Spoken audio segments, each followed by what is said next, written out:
And we are here once again. How everybody doing? I am G, the seeker of truth, and this is Spiritual Stake. And yes, your spirit is at stake. We've been going through our Bible breakdown.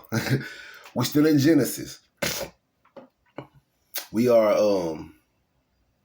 did chapters 1 through 12.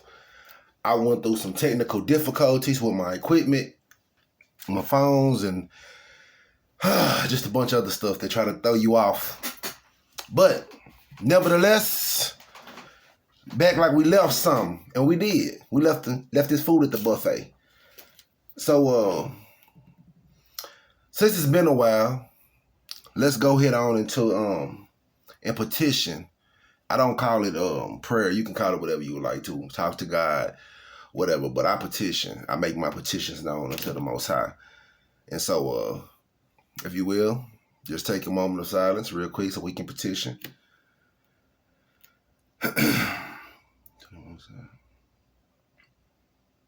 petition for understanding, wisdom.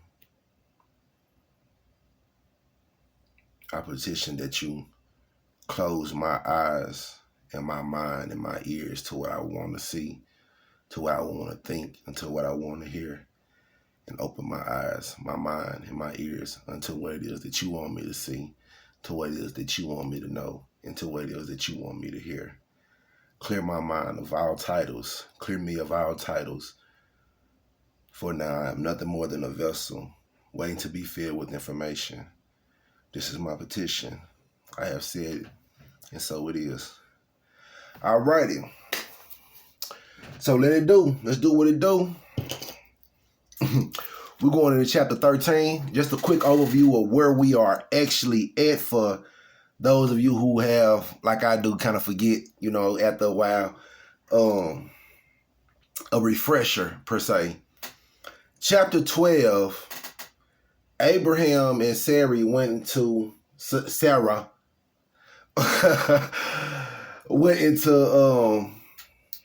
where they going to Canaan. And when they came into the place, Abram was fearful because of the people, because of Sarai. Sorry, she was so beautiful that he said that he would be killed. And he told her to lie and say that she was his sister and not his wife. And so she lied.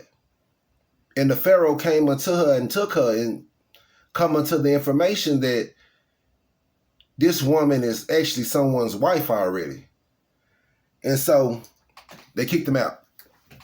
Pharaoh commanded him to leave, sent him and his wife out, and everything they had. This Abram and Sarah, after Abraham had told this woman to lie to the people and say that she is his sister and not his wife. All right. That happened in chapter 12. Now we're here going into chapter 13. And y'all know how I do without no further ado. Got one? Fire up. Let's make it do.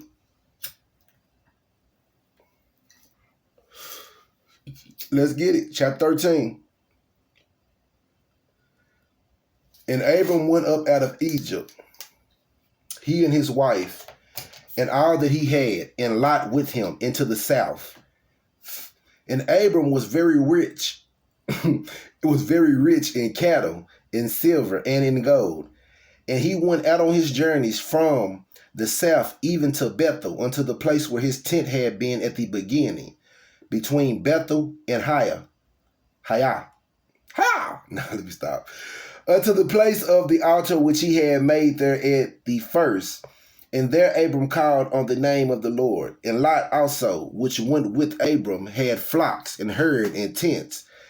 And the land was not able to bear them, that they might dwell there, for their substance was great, so that they could not dwell together.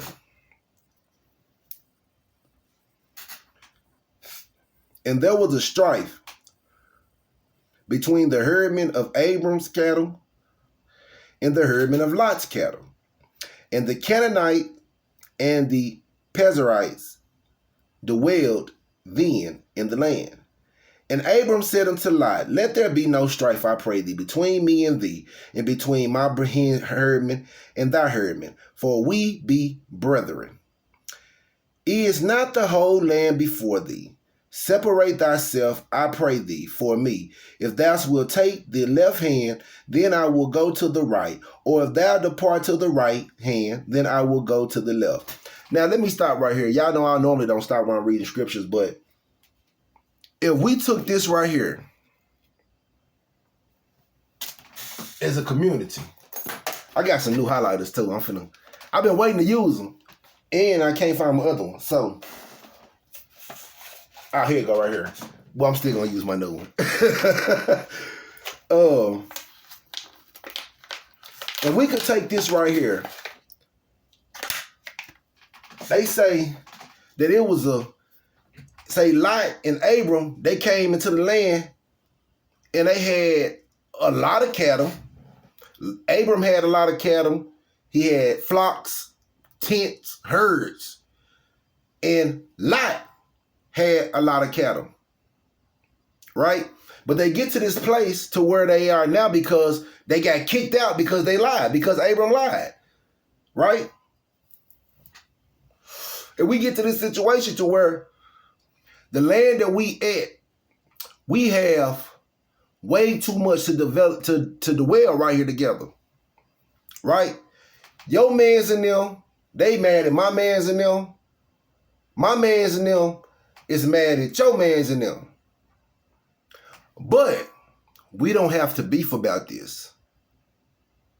If you want this spot right here, we're going to go over there.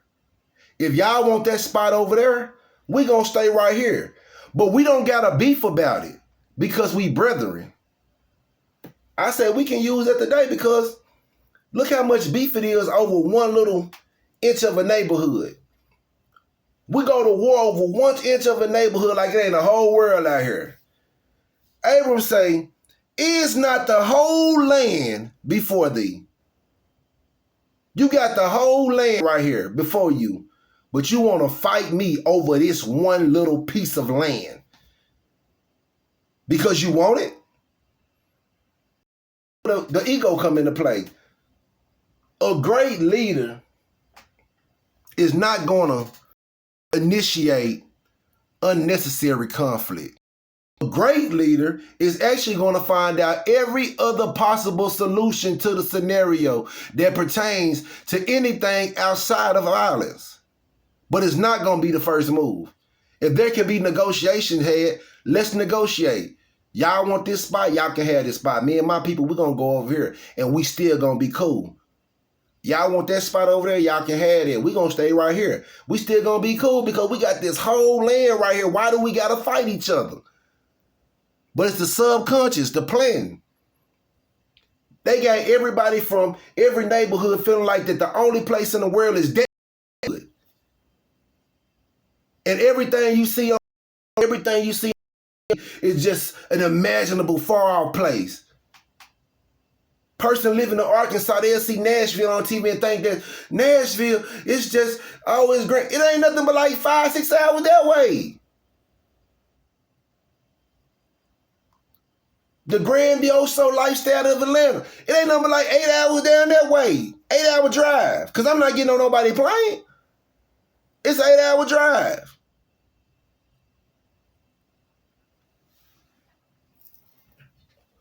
The world is bigger than your city. It's bigger than your neighborhood, and it's bigger than the block. That one little block. Why should we beef about this one little block? Now we got division amongst ourselves. So now when you get over here to wherever you going, because whoever lose got to leave. If we're going to beef about this, whoever lose got to leave. And if there's any survivors left, they live to tell the story of, hey, we beefing with them over there. And now we creating a generational beef over a piece of land that we ain't even own in the beginning. Right? Excuse me. To my community. But it's saying 9. Is not the whole land before thee? Separate thyself. But you want to be the toughest. You want to be the biggest. You want to be the baddest. You want to lose 1,000-some troops and still win. I'd keep 1,000-some troops and lose. In your eyes.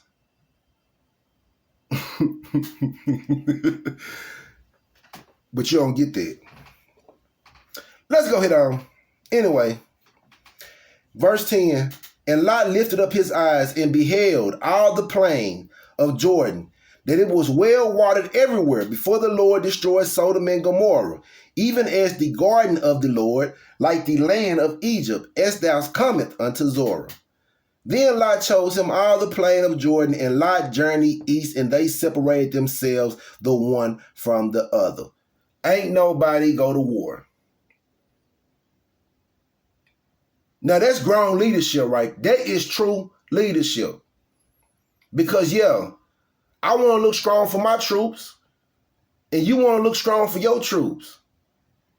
But let's look smart for everybody. Because, yeah, we'll take all our men out here to battle. But what about the women? You battle, we lose 100,000. We lose 1,000 over here. You lose 700 over there. And then the next people come in, we're 1,000 short. But they don't, and then after they knock us out, because we're 1,000 short, they gonna run through us. Now they finna come run through y'all. That's how divide and conquer work. You divide the largest group, you warm against each other, let them battle, then you sit up with your army, and after they done battle down to ain't nothing left, we come through and we do a cleanup job. We thank y'all for taking each other out and taking out everybody on this little land over here. We'll come through and clean up this house. Wake up, man. But Lot said, nah. He looked around. Oh, man, there's a lot of water over there. That's enough for me, my people. It's going to take care of my cattle. We're going to go over this way. You say that's a cowardice? Or is that a great leader?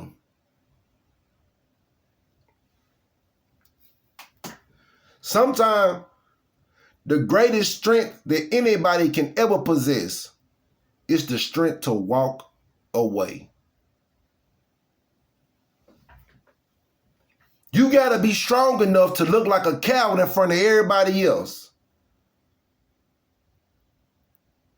Are you strong enough to look like a coward and walk away?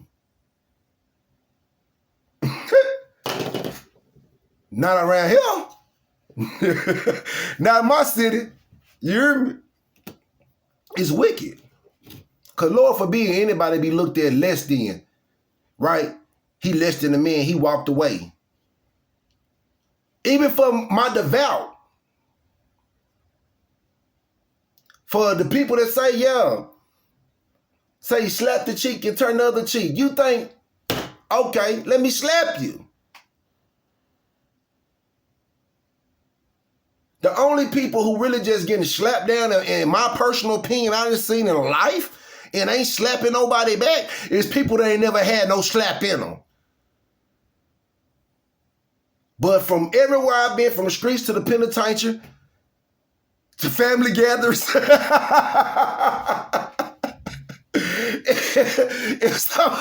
if somebody put their hands on somebody, the person who got hands put on them was relinquished and equally giving them hands back. I've never seen anybody in my personal life that had the physical capability to vanquish their opponent, get slapped down, and say, I forgive you, brother, and walk out. But we don't gonna talk about that though, is it? Right. We can't throw that off on religion, because in the religion it say you're supposed to let that happen. But how many actually let that happen? Verse 12. Abram dwelled in the land of Canaan, And Lot dwelled in the cities of the plain and pitched his tent toward Sodom. But the men of Sodom were wicked and sinners before the Lord exceedingly. And the Lord said unto Abram, after that Lot was separated from him, lift up now thy eyes and look from the place where thou art northward and southward and eastward and westward. For all the land which thou seest, to thee will I give it, and to thy seed forever. And I will make thy seed as the dust of the earth, so that if a man can number the dust of the earth, then shall thy seed also be numbered. Arise, walk through the land in the length of it and in the breadth of it, for I will give it unto thee. Then Abram removed his tent and came and dwelled in the plains of Mamre, which is in Hebron, and built there an altar unto the Lord. Now let me ask y'all a question.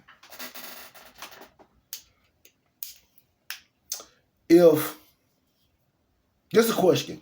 If Abram, when he came into the acknowledgement that it was beef between his herdsmen and Lot's herdsmen, and he came into the realization that where they at wasn't big enough for all of them, but he wanted to stay there. And he went a lot on some, this side land, you take you and your people and y'all get to moving, or it's going to be smoke, or it's going to be a situation. Do you think if he would have went there like we would have wanted him to go, you know, we want our leader to be, go up there and check that. We don't want to follow no weakling. Do you think if he would have went there and addressed that situation in that manner, that he would have later been blessed with how he was? That he would have received such a bountiful gift from the Most High? If he would have wigged out, if he would have saved face, if he would have went to war? And true enough, so he could have won the war, won the land, but he would have just had that land. And his legacy would be nothing more, nothing less than just another character in the Bible. But he's one of the great from the beginning, right? I'm just saying. There's a lot to be gained in the strength of just walking away. Now, do not get it misconstrued and think that I am one of these people that are there on my spiritual journey to where if you come put your hands on me, I'm just going to look at you and wish you the best. Please believe, if you put your hands on me today, we're going to have to test that jawline out. And that's just being honest, right? I got to protect, I got to protect me. And that's the first thing that come to anybody's mind, right? So if we can steer against religion in that fashion, make a loophole, right? Then let's go on and break down the whole thing. Let's get to where we don't have to make loopholes. Let's get to a place to where we understand and we're not feeling bad for what we, because like I've been said, in order to get the good in life, you got to get the bad. And just like those who have the bad, that we consider the bad, they have good moments, right? Just like a battery has a negative and a positive. Life is negative and for life, your life to be efficient and to run how it's supposed to, you got to have an equal balance of that. And what I mean, well, we just in Genesis. I'm going to go through this word. We're going to go through this together. And I'm going to show y'all this equal balance of good and positive, this positive and negative energy, right? To where you might say, that's a bad thing. But God gave him that power to do that. You have to be in the midst of a bad situation to know that, so that God can show that the light, the positivity has victory over the negative. But if you're running around la la la la la la la la, you've met no opposition. So your faith has yet to be truly tested because you don't believe. Every time something bad happens, you brush it out because you don't want to deal with it. But I'm telling you, you have to deal with it. You stand there looking dead in the face. And don't be scared of it, because you got to understand the word tell you that we are not given the spirit of fear. It's a real thing. But it's there to be conquered.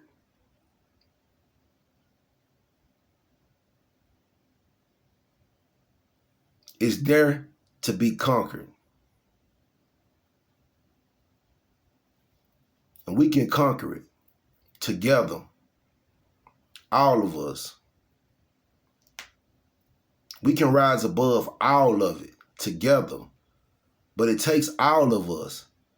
We got to stop fighting over one little piece of land. Because if we can come to an understanding that if you want this spot, we going to move over there and we still cool, guess what? Now we linked. Right? Because there's no beef. So now we tied in from North Little Rock to Little Rock. There's always going to be love there. Because we separated under great terms. Or if you all the way over in California and a person all the way in Florida, there will never be a big beef because there was love there. Well, I got a problem with this dude, these people from California. All right, well, that's no problem. I call over there and talk to him. We'll get that alleviated. Why make an enemy when you can make a brother?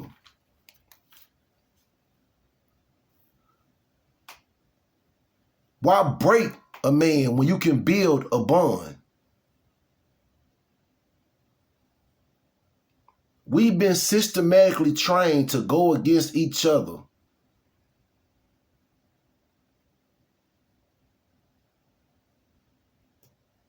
I'm not your enemy. I'm your brother. Whether you like it or not. I'm your loudmouth brother from the South that talk crazy, that pop a lot of shit, but I'm dropping a lot of gems too. I make you mad. That's what I'm supposed to do. I'm your brother. I piss you off. That's what I'm supposed to do. I'm your brother. I make you laugh. That's what I'm supposed to do. I'm your brother.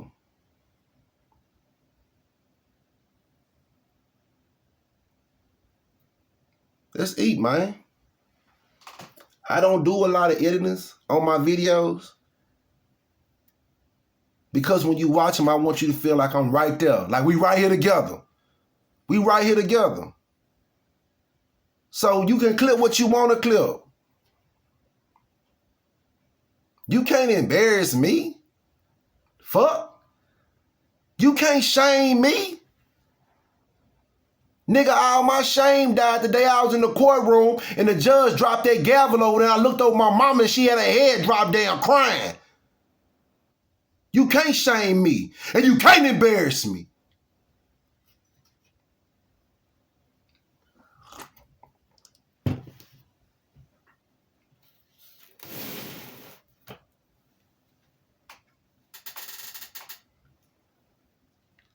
I'm G.